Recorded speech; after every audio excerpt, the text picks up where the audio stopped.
everyone, my name is Cymiah, and I'm Britnee Blake, and welcome to The Water Down. Water down. Alright guys, episode number 4, Quattro. You watching, Mom? No? Okay. This episode is called Trauma Overload. Let's unpack.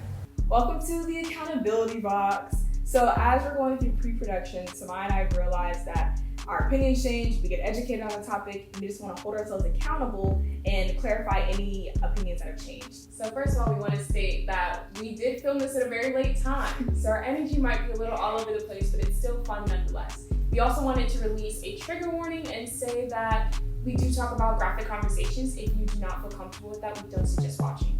For our first accountability box, we wanted to preface this by saying that we do talk a lot about Black life and Black experience throughout our episodes, but the topic today of traumatic experiences can be applied to a lot of different cultures at this time. We're just talking to our experience, so we address a lot of Black exhaustion and things like that because, you know, we're Black. I'll keep it in. Okay. As we get into examples, we want to say that empowering productions do need to be made, but the overconsumption of trauma can be a silent killer. Back to the episode. All right, Brittany, go ahead and describe what trauma overload is. Trauma overload is the constant feed we have of just traumatic events, whether that's in the media, social media specifically, movies. It's all just kind of coming to us in a constant way, and then it's not healthy for mental health, you know. So that is our definition. Second accountability box time. So through further research, Cymiah and I found another definition. And trauma overload is created not for the sake of the marginalized group, but instead to consult or entertain the non-marginalized group. So Cymiah, how would you say trauma overload takes its place within the entertainment business or in film specifically? The closest examples I can think of is relating to Black pain. And it sounds empowering, right? So we see 12 Years a Slave, we see our ancestor stories being told, you know, The Help, The Color Purple, things like that. And then we're constantly seeing it. And we're constantly being fed seeing Black people in this very negative, dark light. And sometimes we do see the light at the end of the tunnel, like Harriet, you know, something that feels really empowering, but we're always seeing ourselves in these demoted positions. Mm-hmm. So now is the time to create new opportunities for Black people and new, rather than stereotypes, I wouldn't say stereotypes.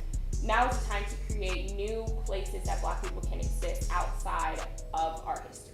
Exactly. There's other things that happen to Black people, you know, there's positive lights, there's different storylines. And I hope that theme makes it to Hollywood, you know, because that's who's really reaching these people at this point. And they're just feeding us all like, you guys were slaves, and that was it. Yeah. There's so many more things, like, we were kings and queens in Africa before enslavement, because we weren't slaves, we were enslaved. And they teach that a lot in the American education system. They start from slavery onward. We're thinking, oh yeah, that's AP history, like we're killing it. But no, there's African history far beyond that. I guess moving on from like the entertainment business specifically, I think social media plays a huge role as far as trauma overload in itself. Specifically, I want to talk about just the endless features of like social media. It'll make you sick, man.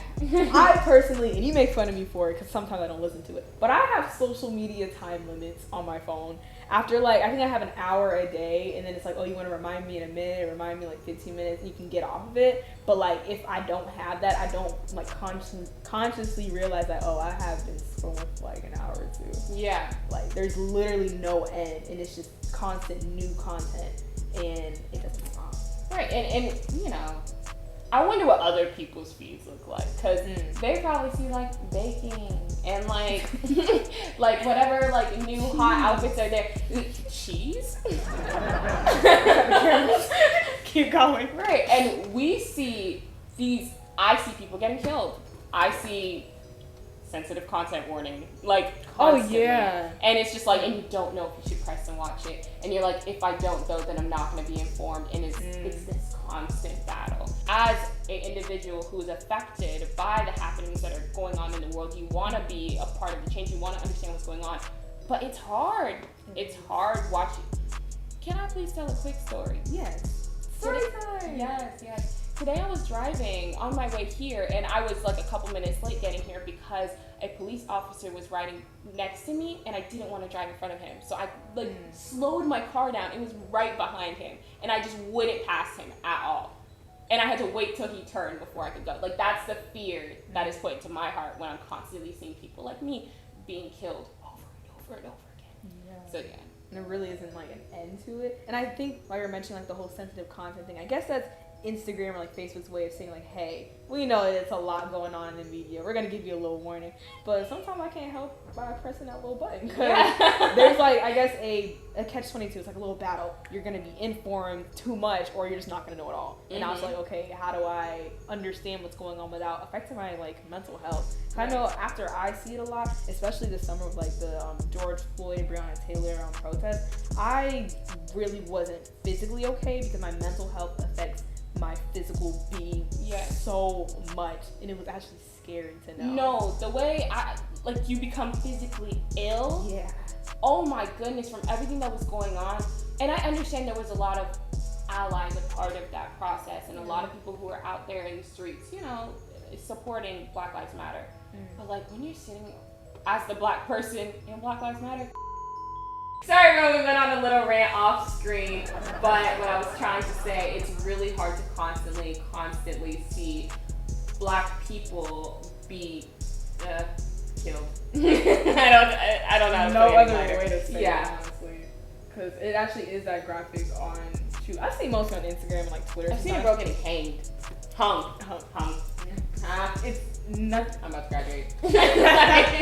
Nothing is ever like, there's no pixels, there's no nothing. You hear the screams, you hear like everything, and it's just our body reacts. And you can't help but wonder how many non-black people get to scroll past that. I can't help but wonder. Do they scroll past it? What is the feeling? Because I know if I see it and say it's a black man, like, oh, that's my uncle, that's my dad, that's my grandpa, like I could relate to it. Same thing if it's like a black woman, it's like, oh, I see myself from my mom and everything like that. For them, oh, that's my homeboy, that's my friend. Like it's not as close. It's not really blood always. So I don't know. That's interesting. And you know what's also gut wrenching? It's when not only when you're reacting to it on your own, but when you're with people. I can't count on my hand how many times my friends have sent like voice messages in our group chat and they're crying over this stuff. Wow. Like when Ma'Khia Bryant was killed, my friend was destroyed. I had a friend call me on the way home and he was like, I just saw a black man stopped by the police and I couldn't stop and stay with him. So I had to keep driving and and he was praying like on the phone, like to God. Aww. And it was the saddest thing because like I didn't know what to do other than feel exactly what he was feeling. I right now, like when you're talking about so when I feel stress or frustrated, stuff like that, I feel like on the side of my head, I feel it right now. Like just hearing it and knowing that, like, I guess you don't feel helpless in those situations, but sometimes you do, like you really can't do anything because you never really know the reaction of like what these people in power have. And all you can do is be thankful for the people who have taken lead of Black Lives Matter and all the other groups to come forward and try to make a change for us. Like those people that have taken lead, they're killing it. Y'all doing y'all thing. Thank you so much for organizing these rallies, organizing like all these different protests. It's been amazing, but Jesus Christ, it's a lot, y'all. Talk about you.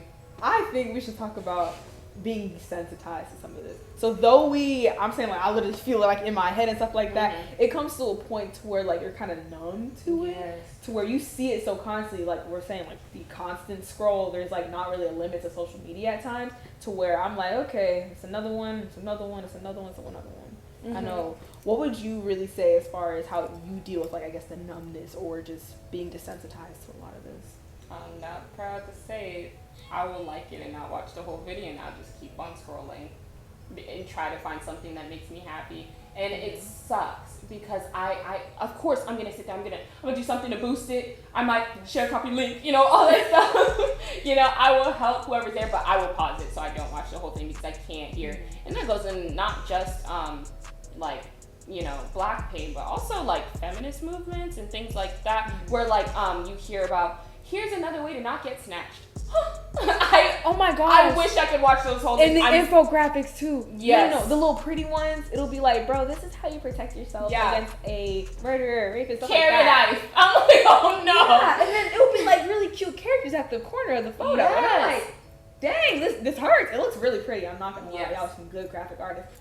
But reading it, I'm like, wow, I really have to think about this. Like, Right. it's a conscious decision now. So you refuse to think about it, and then you just keep going. And I hate to be that way. That's how I present my mental health. I just can't watch everything. I try to be as informed as possible to be able to talk about it and teach somebody else, and then I have to keep going. Third, accountability box. We like to mention that all the information passed to social media is very beneficial and informative, but it is a little bit overwhelming at times because it's a conscious decision to move throughout our dangerous society. But we appreciate it. We do. I think it's kind of sad that you have to say that, oh, we have to keep moving on, because that mentality kind of plagues the Black community. We don't really have time to process or think about anything that's happening. It's kind of like, okay, that happened, keep going. There's another killing, keep going. And it's detrimental to You're our mental health. expected to keep going. Exactly. Then you're strong. Then you're such fighter. a strong Black person. Nah, bro, my mental health deteriorating. We're out here help. hurting. Please. And I can't help, like I said, for the third time, I can't help but wonder about the non-Black people saying, oh, it's too much for me. Ally fatigue. Ally fatigue, I mean. Oh, is that? I didn't even know that was a word. I learned that, I think, like a week or two ago or something like that. People were just talking about, I guess, certain minority groups or even like majority groups. After a lot of the protests back in the summer, they were like, after a couple weeks, oh my gosh, I'm hurt, and all that or whatever. I'm like, okay, imagine how we feel. Right. I never want to discredit anybody because, of course, people are fighting hard and everything like that. It is a very hard thing to do and stuff like that. But keep that in your mind. Yeah, imagine how we feel. Like you're hurting. Oh. Yeah. But so you're hurting and you're scrolling and you should feel that way. It's very hard for everyone. I understand. But now you get to scroll. You get to say, oh man, this hurts me, and like let me go take a rest from this, and I still have to experience. You get to take a break from hearing it. I have to keep experiencing it. And, you know, thank you for being an ally. It's just, that's the reality. It's a bittersweet type of moment where it's like, I'm glad you don't have to experience it and stuff like that, but yeah. I'm gonna be in therapy for so long. Right, and I wouldn't wish this on anyone else. No matter how frustrated we get, I would never wish it on anyone else. That's evil to do, I feel. Let's wrap up. Yeah. This was a very passionate episode. Thank you for joining us on this journey. We hope we do not offend anyone on the way. So that is not the purpose. We're just sharing that experience and how we feel. Yeah, it's our truth. Welcome. Okay. Thank you so much for joining us on this episode of The Water Down. Clap it up, everyone. Woo! We'll see you guys next week for Water Down Wednesdays. Woo-hoo! Episode number 4. Are you watching, Mom? Gucci down. See, who told you to say Gucci down? You didn't tell me you was going to say Gucci down. I was ready. I was gonna say Quattro like I've been saying. What's Gucci down? I thought you said Gucci down. Girl, maybe.